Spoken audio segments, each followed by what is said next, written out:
selamat pagi untuk anak didik kami. Kali ini kita akan melanjutkan materi pelajaran kita yang minggu lalu. Minggu lalu kita membahas tentang pengertian dari kerajinan bahan lunak. Ibu guru ulangi ya pelajarannya minggu lalu.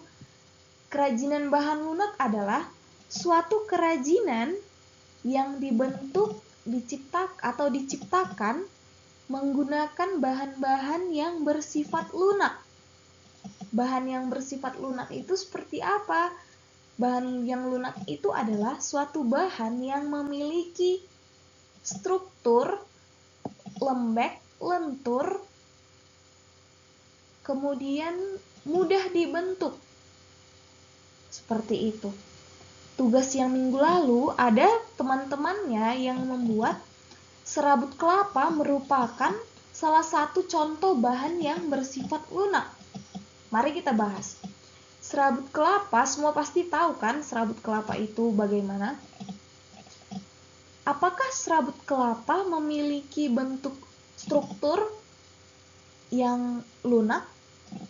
Apakah serabut kelapa memiliki struktur yang lembek? Sudah pasti tidak. Serabut kelapa memiliki struktur yang bersifat kasar atau kaku. Oke, seperti itu ya. Di sini kita akan membahas tentang apa-apa saja yang termasuk ke dalam bahan lunak. Silakan diperhatikan videonya sampai habis ya. Untuk jenis dari bahan lunak ini ada dua jenis berdasarkan asalnya. Yang pertama adalah bahan lunak alam dan yang kedua adalah bahan lunak buatan. Yang pertama, bahan lunak alam adalah bahan lunak yang sudah tersedia kian di alam tanpa dibuat oleh manusia. Dan yang kedua, bahan lunak buatan. Bahan lunak inilah yang bisa kita buat sendiri, kita ciptakan sendiri karena alam tidak menyediakannya. Kita bahas pertama dulu adalah bahan lunak alam ya. Yang pertama adalah tanah liat. Tanah liat sudah tersedia di alam. Sudah ada kian di alam. Dan tanah liat bisa kita jumpai untuk siswa kami yang sering ke ladang. Pasti pernah melihat suatu jenis tanah yang berwarna coklat dan bersifat memiliki kandungan air yang lebih banyak dibandingkan tanah yang lain.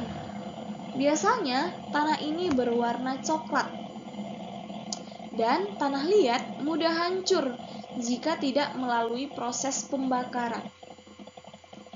Tanah liat jika dibakar, kerajinan ini disebut adalah keramik. Oke, campurannya adalah air diberikan sedikit. Kemudian untuk pewarnaannya bisa dengan glasir ataupun biskuit. Kemudian diberi warna langsung.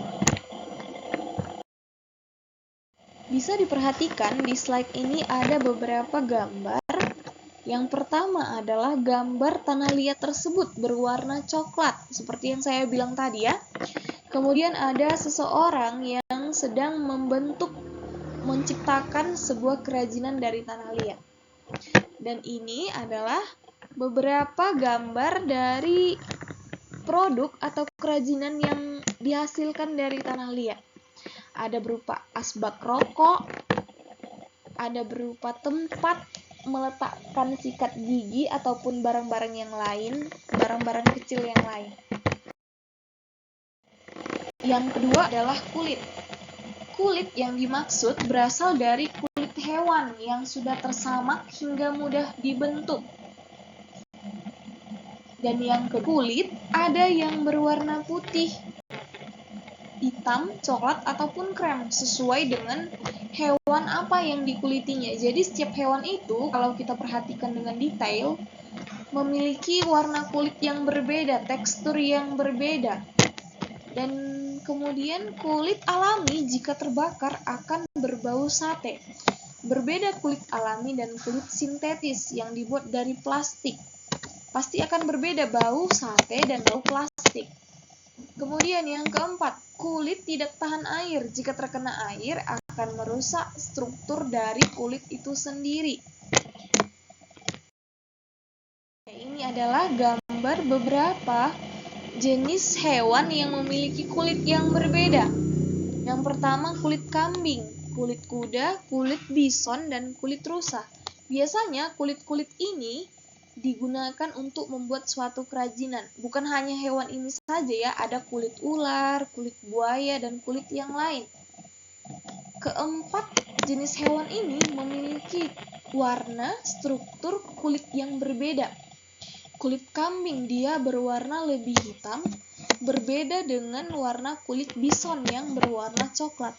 Teksturnya pun kulit kambing memiliki tekstur yang sedikit lebih halus dibandingkan dengan kulit rusa yang memiliki rongga ataupun struktur yang lebih kasar. Jadi bisa dipahami ya kalau setiap hewan itu memiliki struktur kulit yang berbeda. Di sini ibu guru buat ada dua gambar. Gambar pertama adalah suatu pengrajin yang sedang mengukir kulit atau membentuk kulit, membentuk suatu kerajinan. Kemudian ini adalah beberapa produk yang bisa dihasilkan dari bahan lunak kulit. Ada tas, dompet, sepatu, selempang, tali pinggang, dan lain-lain. Untuk yang nomor 3 adalah getah nyatu. Getah nyatu merupakan getah dari pohon nyatu yang berwarna putih. Getah ini berwarna putih, nanti akan saya tunjukkan fotonya ya di slide berikutnya. Getah nyatu adalah getah dari pohon nyatu. Pohon nyatu ini adalah suatu pohon endemik dari Pulau Kalimantan. Di Kalimantan banyak sekali dijumpai pohon nyatu ini. Kemudian warnanya berwarna putih sehingga memudahkan untuk diberi warna-warni.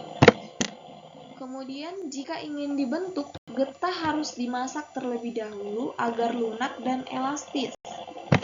Setelah dipanaskan, dia lama-kelamaan akan mengeras, sama seperti getah karet kalau anak-anak kami punyanya. Nah, ini adalah gambar dari pohon nyatu ya. Jadi pohon tersebut disayat terlebih dahulu batangnya, kemudian getah tersebut akan keluar. Di bawahnya biasanya dibuat penampungan yang dilengketkan di batangnya itu. Ini adalah gambar dari getah nyatu yang berwarna putih, sehingga mudah untuk diberikan pewarnaan ya, seperti yang kita bahas tadi di slide sebelumnya. Kalau yang ini adalah beberapa kerajinan khas Kalimantan yang dibentuk dari menggunakan bahan dari getah nyatu tersebut. Ini berupa hiasan-hiasan ciri khas dari Kalimantan. Oke, yang terakhir adalah floor clay. Floor clay berasal dari adonan tepung yang dilumat ataupun dicampur hingga kalis dan mudah dibentuk. Kemudian floor clay dicampur dengan sedikit air supaya lebih lengket. Dan yang ketiga, kerajinan dari floor clay tidak tahan air. Kenapa tidak tahan air? Karena floor clay ini hanyalah tepung tanpa campuran bahan-bahan yang lain. Dan jika terkena air, kerajinan floor clay ini akan mudah rusak. Kemudian untuk pewarnaannya dapat dilakukan dengan pewarna makanan atau sintetis supaya muncul warna-warna yang cemerlang. Oke, di slide selanjutnya akan Ibu Guru tampilkan beberapa kerajinan yang dapat dibentuk dengan floor clay. Oke, ini ada beberapa jenis kerajinan dari bahan floor clay ya. Ada beberapa bentuk yang beragam. Ada gantungan kunci ataupun hiasan-hiasan yang lain atau tempelan dinding. Oke, sekian untuk pelajaran kita hari ini. Minggu depan kita akan lanjutkan materi kita ini tentang jenis bahan lunak buatan. Terima kasih untuk anak-anak didik kami yang sudah memperhatikan video ini sampai habis. Oke, sekian pelajaran kita hari ini. Saya ucapkan selamat pagi.